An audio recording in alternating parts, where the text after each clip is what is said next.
Hi everyone, I'm Hayley. I'm always in the craft room and it's been a good while since we have had a coffee and a catch up. So, the first garment I completed recently was a pair of trousers. I have done a full video about them, so I won't go into any detail. I will link it below, but I had mentioned on previous Friday sews that I was making some lined wool trousers and I just wanted you to know they are finished and I absolutely love them. I'm going to scoot over to one side so that I can insert some footage of the finished garment. I've worn them quite a few times. They are lovely and warm. I can feel the wool through the lining, not going to lie.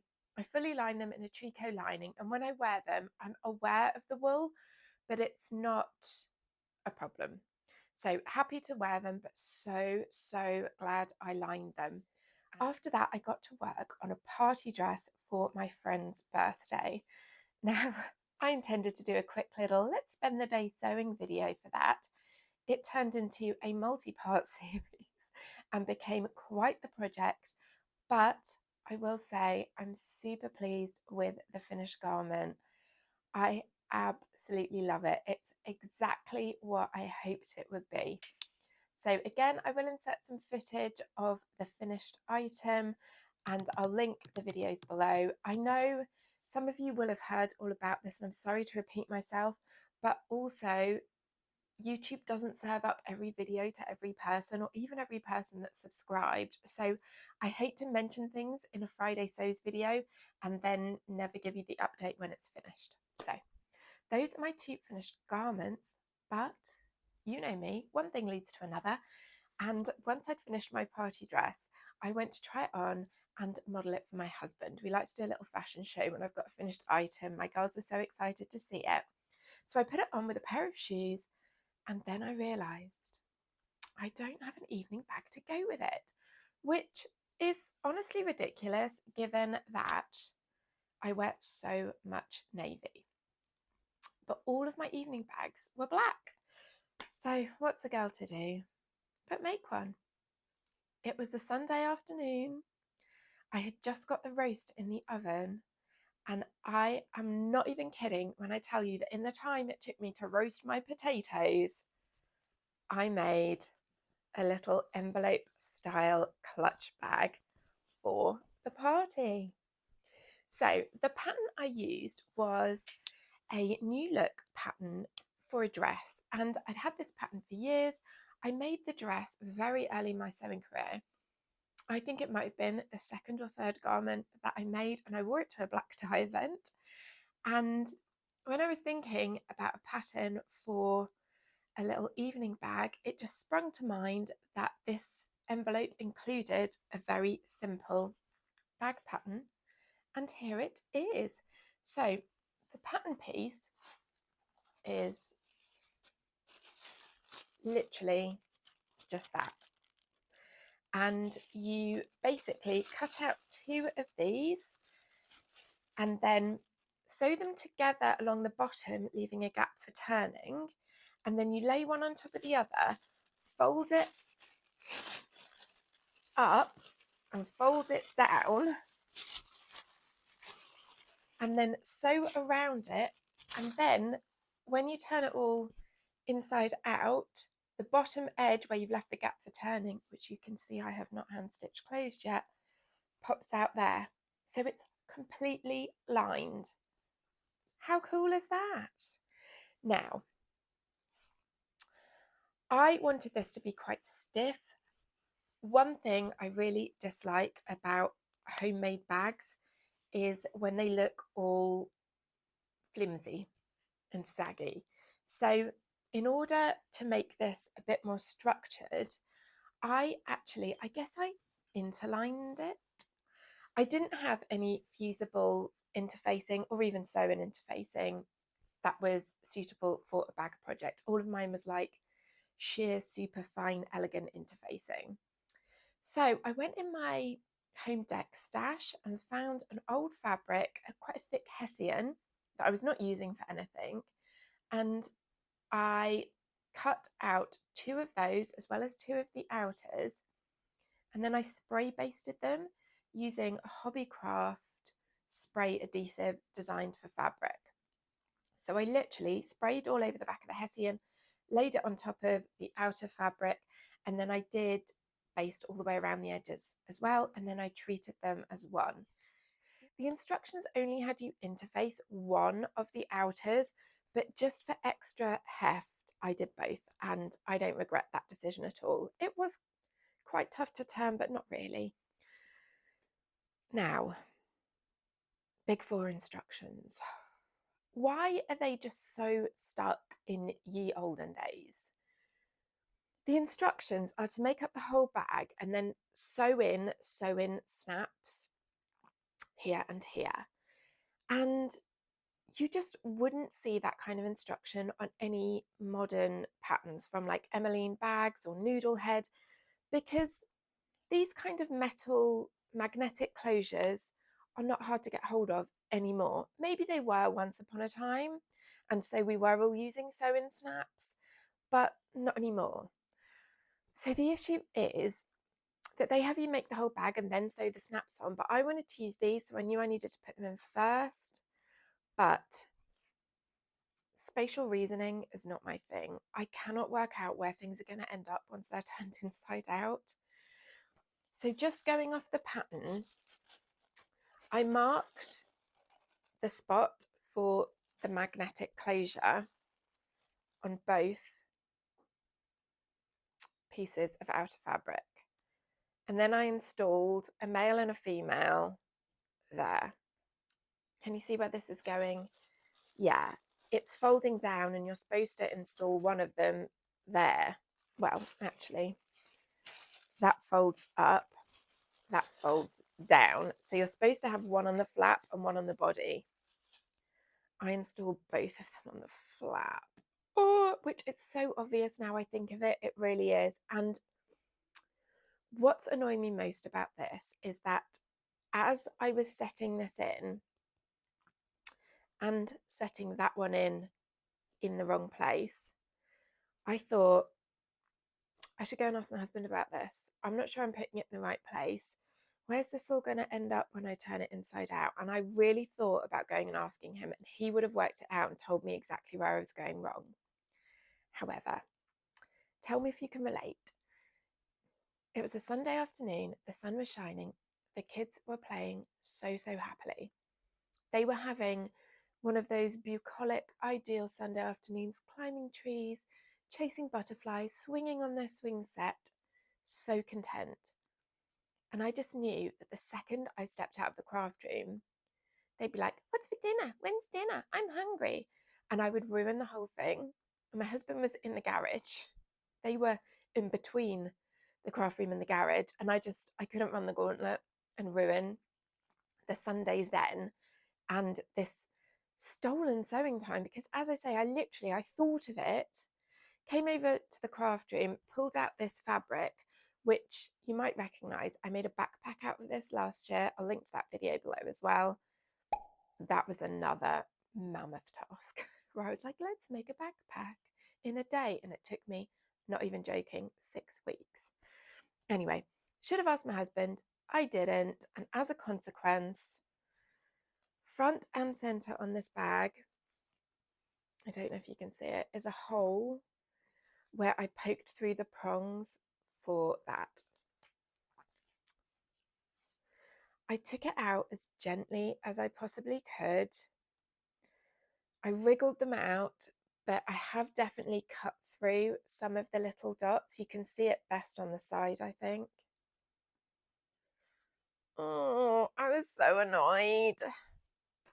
So it's basically got a hole in the front. I did think about sewing a button over the top.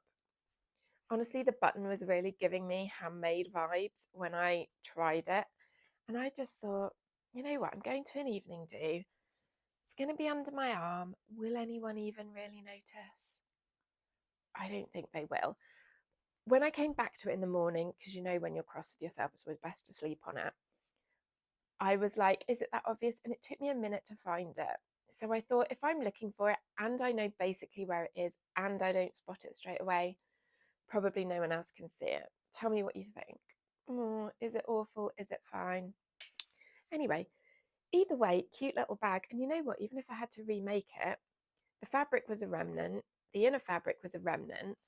I bought 50 of these the first time I ever made a bag and still have about 48 of them left. So I could knock another one up in an hour if I wanted to. But in general, pleased with that. And yeah, just a little reminder, I know I can be quite rude about the big four and they do annoy me in many ways. But one thing I will say is quite often the envelope has more views than you think and a few extras. And if you ever need an evening bag, don't be paying for a pattern. Just go have a look through your stash and see if you've got one already. Next up, I need to tell you about the book I finished, The Other Side of the Coin by Angela Kelly, and it's all about dressing the Queen. I told you I was starting this, and quite a few of you said how much I would enjoy it in the comments. You were not wrong. This was such a great book. I absolutely loved it.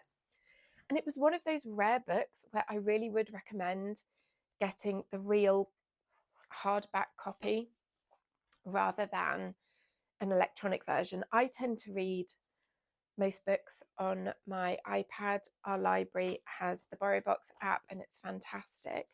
But this book has loads of details. For example, I recognise this. It's from a visit to Canada where they hand appliqued on a load of amazing maple leaves.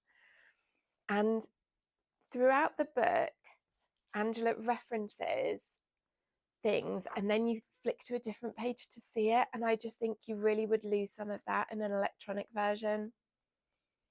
But yeah, honestly, such a fun read, a fascinating life story of Angela Kelly, and some great behind the scenes, behind the palace walls, all about life at Buckingham Palace. I was reading this kind of on and off. I left it open on the kitchen island and was flipping through a few pages here and there, and my girls were absolutely desperate to know, was there a chapter on the Queen's underwear? And I'm not going to lie, I was fascinated too. But I'm afraid to say there are some things she keeps under wraps, and there is absolutely no mention of the Queen's undies. It does say that everything the Queen wore, even on her off days, even if she was like just taking a pony for a trot at Sandringham and she was wearing a tweed skirt and a silk blouse, everything she wore, it sounds like, was custom made. They had like one silk blouse pattern and Angela just picked a few different silks, and then the dressers on the floor made up that pattern in various fabrics. So it does sound like everything she wore was handmade, but then I do think Rigby and Pella have a royal warrant for underwear, so the mystery continues. There was also nothing about what she slept in, which I was also rather fascinated by. But anyway, what a great book. I really, really enjoyed it. The other thing you might have noticed I completed is this top, and I can't tell if I've got the camera slightly wonky, if I've sewn the shoulders wonky, or if it's just an angle thing, but these shoulders look off to me. I swear I did the same number of rows. Can you see what I mean? So strange. Anyway, this is the Slouchy V-neck sweater by Iron Lamb, and it is actually a pattern for a long-sleeved sweater. I started it a while back, finished it just in time for the warmer weather coming to the UK, so I've decided I'm going to wear it for a season as is, without any sleeves on. That's better, isn't it? Yeah, it just wasn't centered. I'm going to wear it like this for a little while, and then come autumn, I've got 2 balls of yarn left and I'm going to add the sleeves on. So the process of making this was super enjoyable. It's got a raglan sleeve. I did talk in one of my Friday sews about how I was changing up the pattern a little bit so that the join was not at the centre back but was under the arm.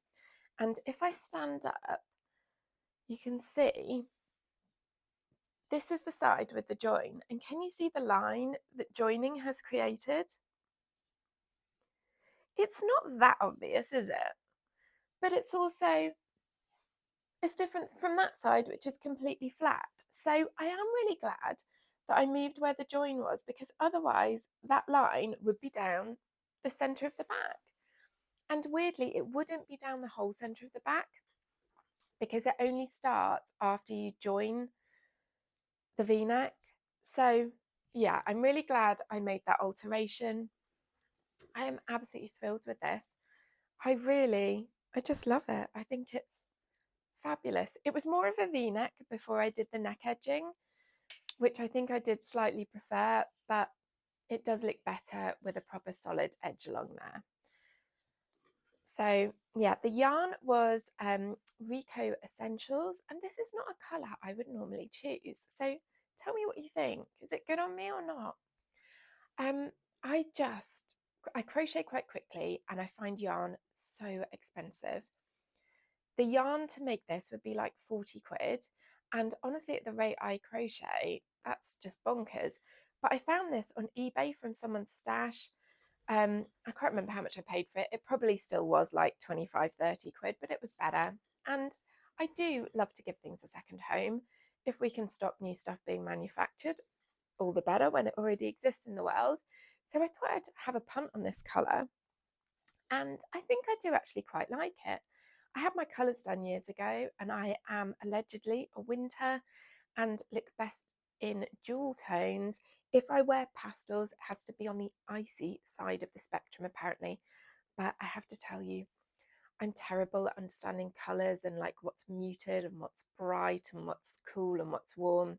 So you tell me, do you think this colour works on me? I do think it would look better with a darker pair of jeans for some contrast.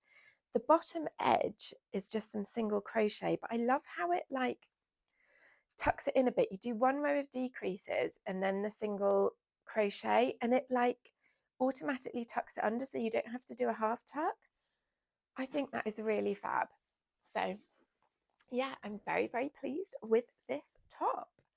The other thing I've been doing crochet wise is just trying to use up some scraps, which I had told you about. I got some great suggestions, by the way, for projects to use up scraps. So thank you so much for all of those. And one of them that I've been doing is just making little face scrubbies. So yeah, I mean, very simple, just circles with just leftover yarns, and I'll use them to remove makeup. Or I've done a couple, which I haven't got here, in a cotton silk blend, which will be lovely for removing eye makeup. These ones are in a rayon that is a bit stiffer, and these will be nice for exfoliating and like a proper face wash, but not for around the eyes, I think. The final thing I have worked on, I'm like ready for my medal for this one, is a blind for our kitchen. I started making a faux Raymond blind before Christmas. I was trying to get it done for when our visitors arrived. I didn't. And then it just got put to one side and abandoned. And it's been hanging over my head ever since. Anyway, I have now finished it. I will put a photo in. I don't like it.